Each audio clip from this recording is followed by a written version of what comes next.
Hi, I'm Vicky. I'm the chair of Harrow Parent Carer Forum, and we support families 0 to 25 pre and post diagnosis PAN disability. I have a 4.5-year-old. He has got a diagnosis of autism. Gemma is autistic and she's verbal. I'd just say don't be afraid to take a chance on a SEND kid, because I think there's so much more to them. Once the setting's there and the background's done, these kids are amazing. Just don't look at their disability, look at the child first.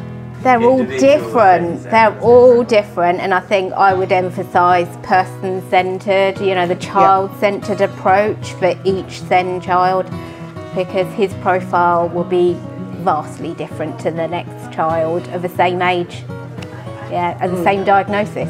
SEND is so much more than one thing. A lot of people naturally would think, oh, it's autism or learning disabilities, but SEND can be health conditions, you know, dyslexia, dyspraxia. There's so many connotations of the word SEND, gifted and talented. If I phoned up and said, oh, I've got a child with ASD, what does ASD mean?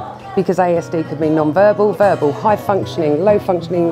There's so much there. Having that initial conversation with a provider to get a background of my son will alleviate my anxieties of handing my child over. I think the main thing is that communication will be quite key with any provider, because I don't get that feedback from him. I can't say to my son, how was your day, what activities did you do? I just wouldn't get a response. However, if I could get, even if it wasn't a communication book, but a conversation, just to say, he did this, he participated in that, he docked out of that, then I can actually try and gauge that conversation with him when he's away from it. Sometimes even that phone call will make a parent go, they've read it or they get it. Parents even like when people go, don't understand, because at least then they're open to it. You know, no parent will expect anyone to know, or because I'm sorry, any parent still makes rookie mistakes to this day. Things around social communication, and very, very closely linked to that is a lot of sensory issues. Definitely so sensory. Ask about the sensory issues, ask about their communication and social communication. Some children, my child is very social. His receptive language and expressive language will let him down. But that doesn't mean he's sociable. The next child could be in his own little world. I would definitely pack a lunch, because I know that he would eat.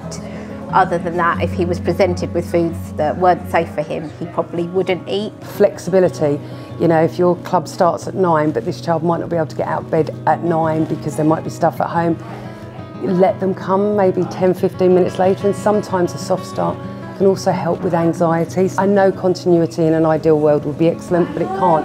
But sometimes a parent would think, actually, they've just taken that little bit of time to remember my child's name, because a lot of parents just feel their kids are a statistic, or it's under an umbrella term, not that they've taken the time to know the child. But they didn't ignore her. That was the main part. They didn't say, oh, she doesn't want to join us, let's leave.